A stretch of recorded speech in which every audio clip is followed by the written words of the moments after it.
News बताएंगे। दिल्ली वालों को यमुना का जलस्तर खतरे के निशान से नीचे पहुंच गया है।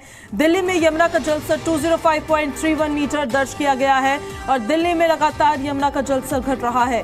दिल्ली में यमुना नदी में खतरे का निशान 205.33 मीटर होता है और इससे यमुना का जलस्तर अब नीचे पहुंच चुका है, यानी कि डेंजर जोन से अब नीचे बह रही है यमुना नदी। अब खतरे की बात नहीं है। फिलहाल देखिए, यमुना का जो जलस्तर है वो खतरे के निशान के नीचे पहुंच गया है। तो राहत भरी खबर उन लोगों के लिए जो लो लाइन एरियाज में रहते हैं, जो डूब एरिया में रहते थे, यमुना खादर के इलाके में रहते थे, वजीराबाद हो गया, ऐसे मॉनेस्ट्री वाला एरिया हो गया, वो तमाम एरिया जो सबसे ज्यादा इफेक्ट हुए थे यमुना के जलस्तर बढ़ने की वजह से, आई बाढ़ की वजह से, अब वो वापस अपने घरों में लौट पाएंगे क्योंकि जल्द ही पानी की निकासी वहां से हो जाएगी और जैसे जैसे पानी की निकासी होगी तो उसके बाद वो अपने घरों में वापस लौट पाएंगे। अपनी आजीविका, जो उनकी दुकानें हैं, उनको दोबारा से खोल पाएंगे। तो गुड न्यूज है दिल्ली वालों के लिए, यमुना का जलस्तर कम हो गया है और 205.31 पहुंच गया है। जो डेंजर जोन होता है 205.33 होता है और उससे नीचे अब यमुना बह रही है। तो कहीं ना कहीं जो खतरा था वो खतरा अब टल चुका है और लो लाइन एरियाज में रहने वाले लोगों के लिए बड़ी राहत की खबर है ये।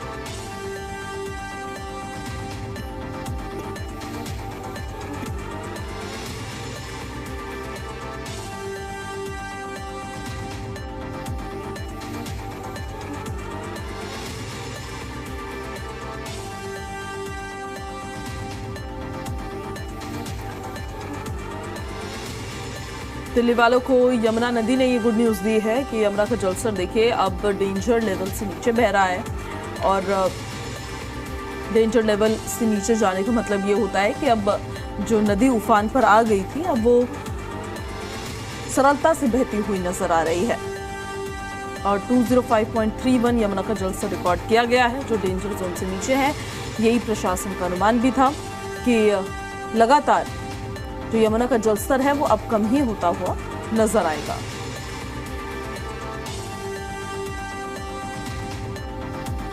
और वैसी ही जैसी संभावनाएं जताई गई थी वैसा ही होता नजर आ रहा है। यमुना का जलस्तर अब डेंजर जोन से नीचे पहुंच गया है, जो कहीं ना कहीं निचले इलाकों में रहने वाले लोगों के लिए एक बहुत ही राहत की खबर है। सबसे ज्यादा प्रभावित क्योंकि वही होते हैं।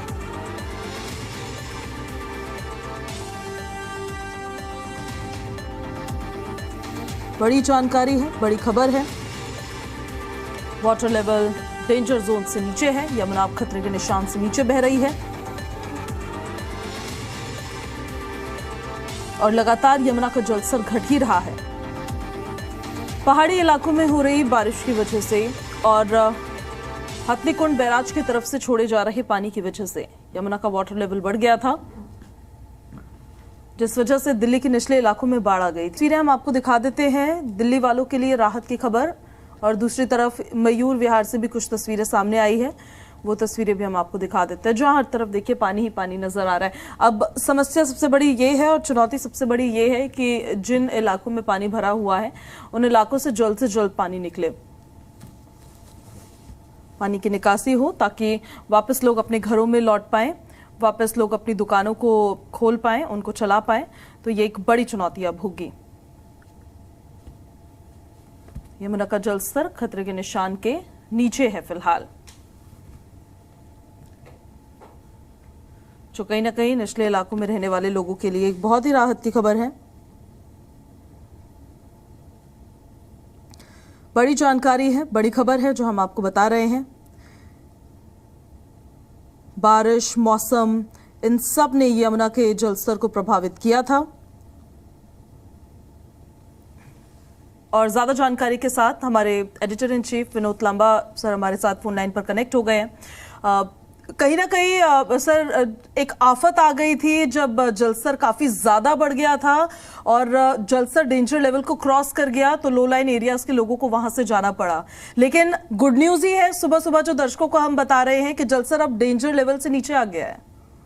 देखिए, निश्चित तौर पर 205.31 मीटर तक जब पहुंचा है तो ये बताता है कि बिल्कुल वाटर लेवल जो खतरे का निशान है उसके आसपास है, उससे नीचे आ चुका है और बहुत बड़ी राहत की खबर है। और राहत की खबर इस लिहाज से है कि मौसम के, जैसा आपने कहा, बारिश और वो तमाम वजह भी बनी थी, लेकिन हथनीकुंड बैराज से जो लगातार पानी छोड़ा जा रहा था, वहां से भी कंट्रोल की खबर आ रही है और वहां से भी ये अंदेशा था। और लगातार जी दिल्ली, एनसीआर, हरियाणा पहले फैलाने का काम नहीं कर रहा था और पल पल की अपडेट लगातार दिल्ली वालों को खास तौर से देने का हमने काम किया। वही था, हमने पहले ही जानकारी दे दी थी कि 15 से 30 घंटे में ये कंट्रोल होगा, क्योंकि हथनीकुंड बैराज से पानी छोड़ने की जो लिमिट है वो भी कंट्रोल हुई थी और बैराज को बंद भी किया गया था, यानी कि और ज्यादा पानी छोड़ने की जरूरत नहीं थी। तो ये बहुत राहत की खबर है। और आपने ठीक कहा, डूम इलाके हैं जो आसपास का एरिया है, और सिर्फ दिल्ली नहीं, दिल्ली से लगता हुआ जो इलाका है एनसीआर का, नोएडा की आप बात कर लीजिए, ग्रेटर नोएडा की आप बात कर लीजिए, या फिर आगे निकलेंगे पलवल की तरफ, और पलवल से लेके मथुरा तक भी जो पूरी यमुना बहती है, वहां भी इसका सीधे तौर पर असर देखने को मिल रहा था। ओल्ड जो लोहे का पुल है वहां पर भी जिस तरह के हालात थे वो आपने देखे, मोनेस्ट्री के हालात आपने देखे कि वहां पानी भर गया था, और जो घाट का एरिया है वहां पर भी तमाम पानी देखने को मिल रहा था। और यमुना का पानी 2023 की जो बाढ़ दिल्ली में आई थी उससे तो इतनी कह सकते हैं कि ये 25 थोड़ा सा शांत रहा और उतनी ज्यादा समस्या इस बार नहीं हुई, लेकिन और ज्यादा खतरा लगातार जिस तरह से बना हुआ था और लगातार पानी बढ़ने के बाद लग रहा था कि कितना असर होगा और कितने दिन तक दिल्ली डिस्टर्ब होगी। और आईएसबीटी की तस्वीरें आपने देखी थी और तमाम दर्शकों को हमने दिखाई थी, तो ये जो अंदेजा था कि कहीं ना कहीं 25 से 30 घंटे में घटेगा, वो राहत भरी खबर दिल्ली वासियों के लिए आ चुकी है। और बहुत से लोगों के लिए घर छोड़कर भी जाना पड़ा, आसपास जो यमुना के पास रहते हैं उनके लिए भी राहत की खबर है। और इस जी दिल्ली एनसीआर हरियाणा पर ही हम लगातार हथनीकुंड बैराज से भी पानी का अपडेट देंगे कि कितना वाटर लेवल वहां से अब लगातार छोड़ा जा रहा है, जिसकी वजह से ये मेंटेन रह सकता है। अब कोई बहुत ज्यादा बारिश ना हुई और पहाड़ों से बहुत ज्यादा पानी न आया तो मान के चलिए कि अभी जो लग रहा है उसके हिसाब से अब सिचुएशन जो है कंट्रोल में रहेगी और स्टेबिलिटी की और यमुना का जलस्तर जा रहा है। बिल्कुल, और अब वापसी होगी उन सभी लोगों की जिन्होंने अपना घर छोड़ा, जिन्होंने अपनी दुकानें छोड़ी, अपनी आजीविका छोड़ी। लेकिन अब प्रशासन के लिए बड़ी चुनौतियां क्या रहने वाली है सर? देखिए, पानी जब आता है तो पानी के साथ ही बीमारियां और गंदगी, उस तरह की तमाम समस्याएं आती हैं। मच्छर है और तमाम जो पानी की समस्याएं हैं उन पर कंट्रोल करना, साफ सफाई वहां मेंटेन करना, ये जरूर हो जाएगा। और उसके हिसाब से अब ये देखना होगा कि दिल्ली सरकार, एमसीडी और तमाम जो विभाग लगे हुए हैं वो किस तरह से कंट्रोल करते हैं कि जिन इलाकों में यमुना का पानी, बाढ़ का पानी खास तौर से गया, वहां हमेशा एक समस्या बनती है बाढ़ के पानी के बाद कि बीमारी ना कोई फैले। उसको लेकर जो सरकार की तरफ से खबर आ रही है, दिल्ली सरकार की तरफ से लगातार सतर्क है। अब ये देखना होगा कि किस तरह से उस सिचुएशन को भी कंट्रोल किया जाएगा। एक बड़ी घटना होती है, एक नेशनल क्लाइमेट जो सिचुएशन आती है उसके आफ्टर मैच जो होते हैं पूजा, उनको भी कंट्रोल रखना होता है कि वहां किसी तरह की बीमारी ना पहुंचे, साफ सफाई की व्यवस्था बन पाए और जो पानी है वो पूरी तरह से निकल जाए वहां से, तो वहां का जो जनजीवन आसपास का थोड़ा सा प्रभावित हुआ है वो भी अपनी पटरी पर लौटा है। प्रशासन को फ्लड मैनेजमेंट, ड्रेनेज सिस्टम और इंफ्रास्ट्रक्चर को मजबूत करना होगा कहीं ना कहीं, ऐसी स्थिति ताकि बार बार ना बने। क्योंकि सर हर साल मानसून सीजन आएगा, हर साल बारिश होगी, लेकिन हर साल लोग प्रभावित नहीं हो सकते हैं।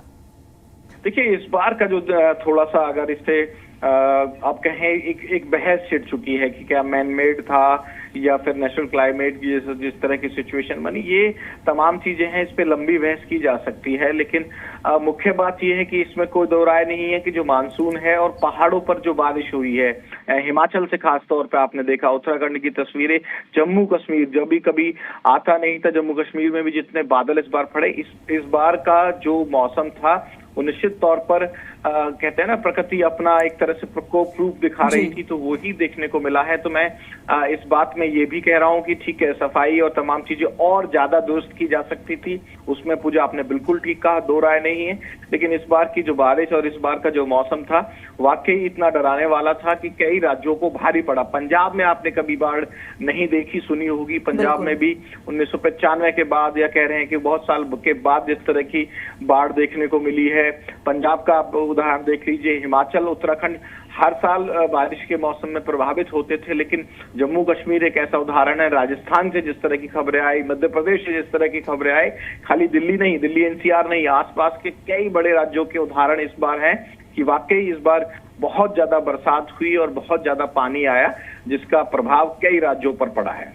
जो परिवार सर बाढ़ से प्रभावित हुए हैं उनका घर का सामान भी कुछ नष्ट हुआ होगा, खराब हुआ होगा, फिर अब उनको वापस से प्रशासन को दोबारा बसाना होगा। उनके आर्थिक मदद को लेकर भी क्या कोई जानकारियां मिल पा रही है कि सरकार इस बारे में सोच रही है? उनकी मदद की जाएगी दिल्ली सरकार की तरफ से भी, और हरियाणा का भी। मैं अगर साथ ही दिल्ली एनसीआर हरियाणा का जिक्र कर लूं तो हरियाणा में भी जो फसलें खराब हुई हैं उनको लेकर भी सरकार ने तमाम घोषणाएं की हैं। स्पेशल गिरदावरी की मांग भी की जा रही है और दिल्ली में भी दिल्ली सरकार पहले ही इसको लेकर घोषणाएं कर चुकी है। तो निश्चित तौर पर उम्मीद की जा सकती है कि जनजीवन जो है वो पटरी पर लौटे।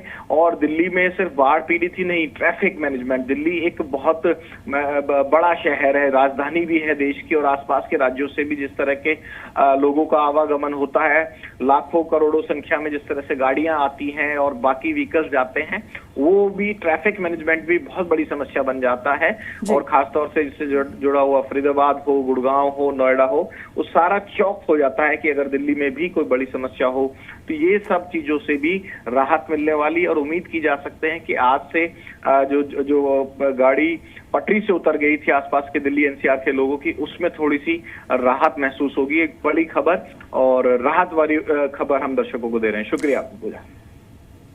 बहुत शुक्रिया सर आपका इन सारी जानकारियों के लिए। तो देखिए, जैसा हमारे सहयोगी ने भी बताया है कि किस तरीके से अब वाटर लेवल जो है कम हो रहा है, और वाटर लेवल कम होने की वजह से अब राहत की एक खबर है, राहत की एक बात है कि जो लो लाइन एरियाज में लोग रहते हैं अब वो वापस आएंगे, वो अपने घरों में वापस आएंगे, वो अपनी दुकानों को वापस से सुचारू रूप से फिर से चलाते नजर आएंगे, क्योंकि उनकी वो आजीविका है। तो ऐसे में देखिए, खतरे के निशान के ऊपर जो यमुना बह रही थी अब वो खतरे के निशान के नीचे पहुंच चुकी है, और कहीं ना कहीं ये बहुत राहत की खबर मानी जा रही है। और हमारे सहयोगी यमुनानगर से कुलवंत भी हमारे साथ कनेक्ट हो गए हैं।